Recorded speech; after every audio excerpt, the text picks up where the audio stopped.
So my name is Hilda Mwakatumbula. I'm a digital development expert from UNECA. Thank you. So to start, maybe for a bit of context, I thought you could maybe talk to us about green and digital transitions, why it's important for Africa, and then perhaps how something like the JUSTIS project is useful in terms of green and digital transition. Thank you very much. I think those two areas, when you talk about digital transition, but also talking about energy transition, are the key. As we all know, currently we have two main issues that we believe that they're very important in this 21st century, which are climate crisis and digital transformation. And when we talk about climate change, it has necessitated the need for energy transition, moving from fossil fuel energy to cleaner and low to zero carbon emission energy. While the transition has started in developed countries, it's a global issue currently. So whether we want or not, as a continent, as an African continent, we are also on a way to the transition. So the important thing is, it's not just transition, it's a just transition, to make sure that everyone is included. No one is left behind on this transition. And we don't want Africa to be left out on the transition. We want African countries to be at the center of the transition, energy transition in Africa. And I think this is the key. And why Justice Project is very important, because it's touched the informal sector. We all know that the informal sectors employ or is a source of livelihood to 80% of Africans and have a very good contribution to the GDP. So whenever we talk about African economic development, social and economic development, we touch this sector because it employs majority of people in Africa. So making sure that they are part of this transition is the key. But how do we do it? How do we make sure that it's inclusiveness? That's where the digital technologies comes in. We are in the fourth industrial revolution era, and we have a lot of platforms. And digital platforms have been a key for communication. That's where people meet, communicate, exchange information. So it's also high time for us to use the platform, digital platforms, to raise awareness on the energy transition in the region. So basically, I think this project is the key. And since it has the linkages between the transition, energy transition, and digital platforms. Thank you. That's really a great answer, connecting how digitalization basically is the conduit that enables transition. How do we allow access and knowledge sharing and information sharing to all groups of people, especially the vulnerable, and that's where the digital can step in to support that. And so given everything we've heard today, and then also the research that has been going on over the last few months, what would you say is the way forward in terms of supporting just transitions, but I suppose more specifically in terms of the energy transition? What steps can we take to accelerate energy transition and access in Africa? Wow, I think that's a good question. So thank you. Basically, when we talk about energy transition, we have a lot of players, a lot of stakeholders involved.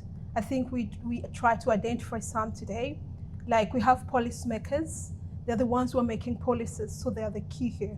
But we have these entrepreneurs working in the informal sectors. But also we have investors. These are the ones that bring the finance. They are the ones who run innovations. But also we have non-governmental organizations and CBOs, NGOs and CBOs. They also play a role here. But also we have academicians and researchers I think today we had a very good research from the team, good presentation from our researchers. They at least help us to connect the linkages, the missing link. So I think there is a need to make sure that all these stakeholders are taken on board. They all has opportunities to discuss, to work together, and to understand they can start from the same ground or platform. And I think that's why we come out with the Just Digital Portal.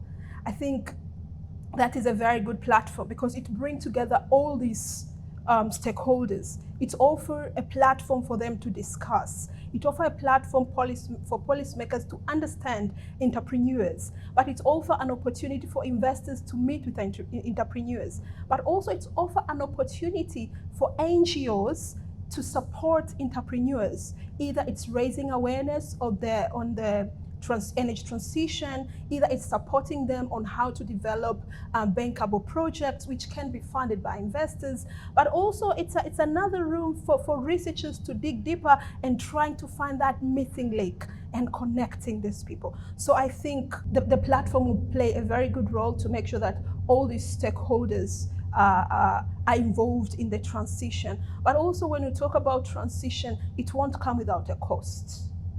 It will come with a cost. It will come with a need for new knowledge and skills.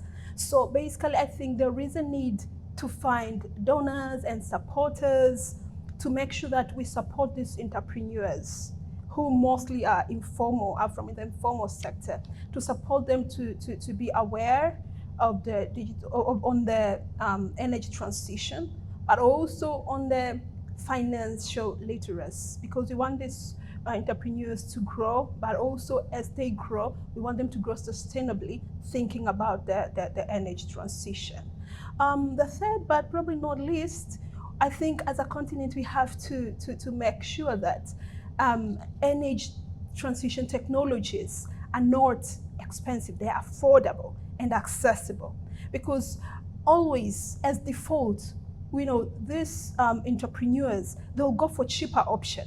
I think that's the default, that's what we all do. So if this new energy sources will be expensive, they'll go back to charcoal. They'll go back to this we call non-clean energy. So I think even if it may mean to incentivize these people to make sure that they adopt to cleaner technologies. But at the continental level, I think we have this platform already that was launched during COP. I think it's high time to bring on board other countries. So far we have 4 countries, but I think it's high time to bring on board other countries, and also to make sure that we don't just bring them on board, we have also to make sure that the platform is good enough and is capable to manage the high number of people that will be joining the platform or be onboarded on the platform. Thank you so much, Hilda. You've really given an excellent breakdown on how to incentivize and educate, incentivize entrepreneurs, and also educate in terms of understanding the need for the transition, but also on how to finance the transition, because the cost becomes a big factor when it comes to adoption. So, I mean, I think those are really the main questions I wanted to ask. I don't know if there's anything you would want to say around the youth bulge, and how the youth connects with technology and data and jobs, essentially. So yeah, thank you very much. I think that's another good question, because when we talk about Africa, we talk about youth. More than 60% of our population is below 24 years. So we have a very youthful population. And as we go along, I think in the next years, we'll have a lot of Africans than any other continent, because you have a youthful population. And one of the pressing challenges that we have in Africa currently is unemployment. And as our population keeps on growing, this top population, unless we work on this, our population has a potential to either be a curse or a blessing. and looking forward that we are heading toward cleaner energy transition, it's very important to make sure that our youthful population is aware of this energy transition. We have to make sure that they are taken on board. But also our youthful population is more interested in tech, in technical, in the digital transition. They are more on the up. So I think when we think about solution, when we think about bringing on board African population, I think there is a huge opportunity to to reach more youth when we use technologies like apps, like different platforms, to make sure that we engage them to be part of the digital transformation. But also, let me just take this short. I'm also thinking that it's high time for us to talk about energy transition in our schools, in our curriculums, because that's where we are heading. So to make sure that our population is fully equipped, they are looking forward to take advantage, because currently there are a lot of advantages. We talk about climate financing. There are a lot of opportunities out there, but how do we get to those opportunities? We have a huge resource here. We have a youthful population. If we train them, they can really take opportunities, and we can make sure that our continent can attain the energy transition as early as possible. So I think it's very important for us to make sure that youth are taking on board, and that can be an opportunity for them to create employment. But also we have technology. We can use that part to make sure that more youth are aware, without forgetting our education system. That's a very good route. We can make sure that youth are aware and can be part of the energy transition. Okay, where does the private sector lie within this green transition story? And is it a case of having to enable the private sector, or should the transition come from the government? Okay, so thank you very much. I think the transition comes from both. The government have a role to play. They are policymakers. They have to create conducive environment for investment in the green transition, but without forgetting the private sectors. They are the ones that can fund the green transition.